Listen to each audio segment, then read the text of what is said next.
रक्षाबंधन से ठीक पहले केंद्र सरकार के इस बड़े फैसले पर गृह मंत्री अमित शाह ने क्या कहा, आपको दिखाते हैं। मोदी जी ने रक्षाबंधन व ओणम के पावन अवसर पर देश की माताओं बहनों के लिए घरेलू सिलेंडर पर 200 रुपए की सब्सिडी को मंजूरी दी है। इस फैसले से उज्ज्वला योजना के तहत मिलने वाले गैस सिलेंडर की कुल सब्सिडी अब 400 रुपए हो जाएगी। इससे बदलते वैश्विक परिदृश्य के कारण बड़ी महंगाई से जनता को राहत मिलेगी। साथ ही कैबिनेट ने 75 लाख नए उज्ज्वला कनेक्शन को भी मंजूरी दी है, जिससे गरीब और जरूरतमंद माताओं को धुएं के अभिशाप से मुक्ति मिलेगी।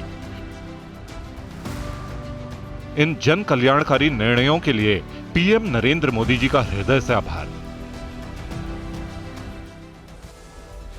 अक्सर ये जिक्र होता है ना कि जब बात पॉलिटिक्स की होती है कि किस जाति के लिए, किस धर्म के लिए कौन कौन क्या कर रहा है, क्या बातें कर रहा है, लेकिन जब ऐसे फैसले आते हैं तो ये धर्म और जाति से ऊपर होते हैं और इसमें सब कुछ समावेशी होता है। लेकिन विपक्ष है वो कहता है ये दिल मांगे मोर। बात सिलेंडर की सियासत की। हाल फिलहाल सत्ता सिलेंडर राजनीति का जरिया बन चुका है। महंगी रसोई गैस विपक्ष का सबसे बड़े मुद्दों में से एक था, इसीलिए केंद्र सरकार के फैसले को 2024 के लोकसभा चुनाव से पहले मास्टर स्ट्रोक माना जा रहा है। प्रधानमंत्री मोदी ने एक झटके में विपक्ष से उनका मुद्दा छीन लिया, जिसे उनके तीखे तेवर से समझा जा सकता है।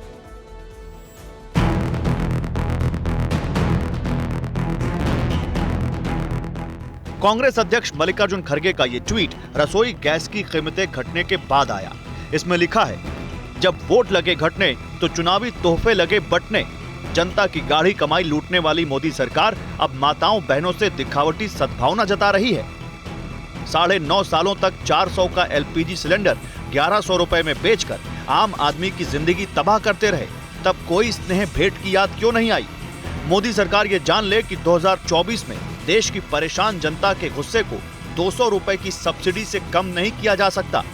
इंडिया से डर अच्छा है मोदी जी।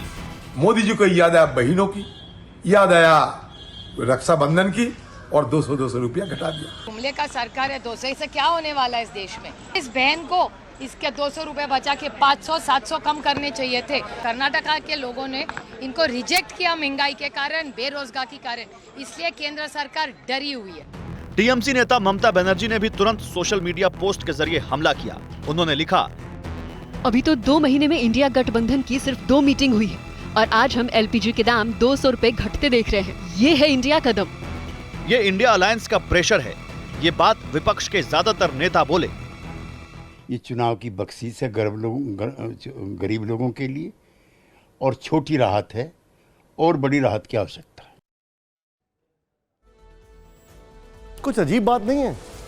गैस के सिलेंडर के दाम कम यहां हो रहे हैं और आग विपक्षी खेमे में लगी है। आप सोच रहे होंगे कि विपक्षी नेताओं ने इस तरह की बातें क्यों कही। इसे समझने के लिए हमें विपक्ष की उस राजनीति को समझना पड़ेगा जो पिछले कुछ चुनावों से विपक्षी दलों का बड़ा दांव रहा है।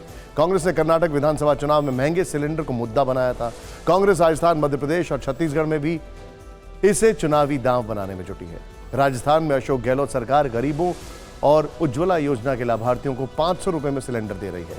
मध्य प्रदेश में कांग्रेस वादा कर रही है कि उसकी सरकार बनी तो वहां 500 रुपए में सिलेंडर देगी, लेकिन एक साथ 200 रुपए की कमी ने विपक्ष के इस दांव को कमजोर कर दिया है। जनता बोल रही है, अच्छा है चुनाव आ रहे हैं, हमारा ही फायदा हो रहा है।